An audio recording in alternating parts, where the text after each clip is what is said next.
విదేశాల్లో చదవాలనుకుంటున్నారా? అయితే విదేశ్ కన్సల్ట్ ని సంప్రదించండి.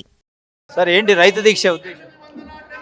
ఈరోజు రైతు దీక్ష చేపట్టడానికి కారణం ఏంటంటే ఇప్పుడు మీరు చూస్తున్నారు ఈ కాంగ్రెస్ ప్రభుత్వం తొమ్మిది నెలలైంది ప్రభుత్వం ఏర్పడి. అప్పటి నుంచి మీరు చూసుకున్నట్టయితే ఫస్ట్ ఎక్కడమే 6 గ్యారంటీల విషయంలో ఎక్కిరాలు. 6 గ్యారంటీల విషయంలో ఒకటి రైతు కూడా ఉంది.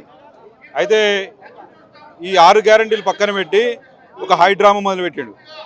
ఈ హైడ్రామా వల్ల ప్రజలు వాళ్ళ డైవర్షన్ పాలిటిక్స్ ఇవన్నీ ఆ డైవర్షన్ పాలిటిక్స్ చేస్తూ కూడా కానీ తను తీసిన గొంతులో తానే పడ్డాడు.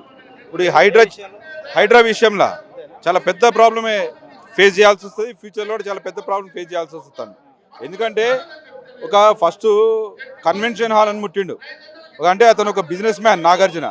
అతనితో ఏం ములాఖాత్ అయినా కానీ నీది గోలగొడతా ఇక సపోర్ట్ చేయకని చెప్పి ఆయన ములాఖాత్ అయ్యి ఆయన గోలగొట్టిండు. దాని తర్వాత ఒక్కడిదన్నా సరే ఒక రాజకీయ నాయకుడు కానీ ఇతరుల ఏదైనా గోలగొట్టిండు సామాన్య మానవుడిగా పట్టిండు. అది కూడా ఒకటి మన మూసీని చూస్తే మూసీ ప్రక్షాళన అని చెప్పి మొదలుపెట్టింది. కానీ మూసీ ప్రక్షాళన అంటే ఏంది? మూసీ ప్రక్షాళన ఒక రిటరింగ్ వాల్స్ కట్టేసి డెప్త్ తీసేసి ఉన్నదాన్ని డెప్త్ తీసేసి క్లియర్ చేసుకోవాలి. బీజేపీ కబ్జాలను ఎంకరేజ్ చేస్తుంది. కబ్జాను ఎంకరేజ్ చేయడం కాదు తమ్ముడు బ్రదర్. ఏంటంటే కబ్జాను ఎంకరేజ్ చేయడం కాదు. ఇప్పుడు బీజేపీ అనేది ఇల్లు కట్టడం అనేది ఎంత ఇంపార్టెంటో కూలగొట్టడం అనేది ఎంత ప్రాబ్లం. ఒక మనిషికి ఇల్లు అనేది చాలా ముఖ్యం. దాని విషయంలో ఆలోచించి అది కూడా బఫర్ జోన్ కాదు. ఇప్పుడు రెసిడెన్షియల్ జోన్ కిందే మేము చూసుకుంటున్నాం. మూసీ ప్రక్షాళన అంటే దాదాపు నువ్వు 150 మీటర్లు తీస్తా అంటే ఎట్లా?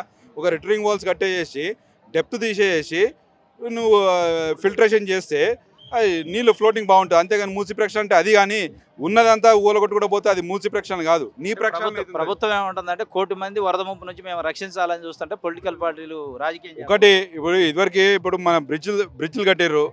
ఇప్పుడు సపోజ్ ఎగ్జాంపుల్ నేనే చెప్తున్నా. ఉప్పల్ స్వరూప్ నగర్ కాలనీ ఉంది, పద్మావతి కాలనీ ఉంది, గణేష్ నగర్ కాలనీ ఉంది, వినాయక్ నగర్ కాలనీ ఉంది. ఈ కాలనీస్ అన్నీ కూడా ముంపుకు గురయ్యేది ఇదివరకు. మన బ్రిడ్జ్లు కట్టిర్రు, ఆ బాక్స్ ఫిట్ చేసిర్రు, క్లియర్గా వెళ్ళిపోతున్నాయి. ఫ్లోటింగ్ వాటర్ లేకనే ఎక్కడైతే జామ్ అవుతున్నాయో అక్కడ ప్రాబ్లమ్స్ వస్తున్నాయి. కానీ ఇవన్నీ మూసీ ప్రక్షాళన కాదు, నీ ప్రక్షాళన అవుతుందని చెప్పి నేను రేవంత్ రెడ్డికి ఈ మీడియా ద్వారా చెప్తున్నా. ప్రక్షాళన అవుతుంది. ఎందుకంటే నువ్వు సామాన్యుని ముట్టినావు, సామాన్య జనాలకి ద్రోహం చేస్తున్నావు. కాబట్టి ఈ రైతుల దీక్ష కూడా ఏంటంటే రైతు దీక్ష అంటే ప్రజలు అనుకునేది ఏంటంటే కాంగ్రెస్ పార్టీ చెబుతుంది ప్రభుత్వం 18,000 కోట్లు దేశ చరిత్రలో ఎక్కడ ఇయ్యాలి రుణమాఫీ ఎట్ ఏ టైం ఇచ్చినాం. ఏమిటికి దీక్ష చేస్తారు? ఇప్పుడు రుణమాఫీ అంటున్నారు కదా. ఆ రుణమాఫీకి వచ్చే వరకు మీరు దాదాపు రైతు బంధు విషయంలో వచ్చేవే ఇక్కడ సపోజ్ ఇప్పుడు 7,000 వచ్చాయి అంటే 21 కోట్లు వచ్చాయి, 21,000 వచ్చాయి. కానీ నువ్వేమేం చేసినావు? 17,000కే 10,000 కోట్లు నువ్వు ఇచ్చింది. ఇక్కడ 21,000 కోట్లు మింగినావు కదా, 17,000 కోట్లు నువ్వు ఇచ్చినావు. దానికి నువ్వు రైతు రుణమాఫీ చేసింది ఏంది? అక్కడ రుణమాఫీ చేసింది కానీ రైతు భరోసా ఇవ్వలే. ఏమి ఇస్తామండి? 17,000 కోట్లు ఇచ్చిండు 3 సార్లు. 7 21 వచ్చేది, ఇక్కడ 17,000 కోట్లు ఇచ్చిండు. ఎన్నో ఆత్మహత్యలు జరిగినాయి. ఇది కూడా డైవర్షన్ పాలిటిక్సే. జిల్లాల వ్యాప్తంగా చూసుకుంటే రైతులు చాలా ఇబ్బంది పడుతున్నారు. ఫస్ట్ దానికోసమే ఈ రైతు దీక్ష. ఇప్పుడు ఈ హైడ్రా వల్ల చెరువులు ప్రొటెక్ట్ కావంటారా?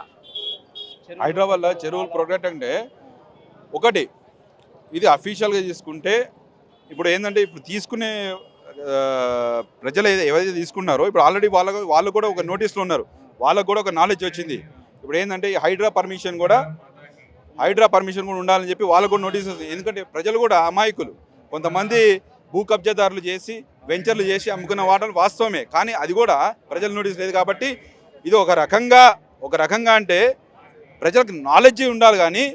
కానీ వాళ్ళు మొత్తం పూకిడి వేలలో తీసేస్తా అంటే ప్రజలు ఇప్పుడు దాకా సామాన్లు కట్టుకున్న వాళ్ళు లోన్లు తీసుకున్న వాళ్ళు పర్మిషన్లు మీరే ఇచ్చారు, మున్సిపల్ పర్మిషన్లు మీరే ఇచ్చారు, కరెంటు బిల్లులు ఇచ్చినాము, రిజిస్ట్రేషన్ ట్యాక్స్ ఇవన్నీ ఎడిపోతాయి.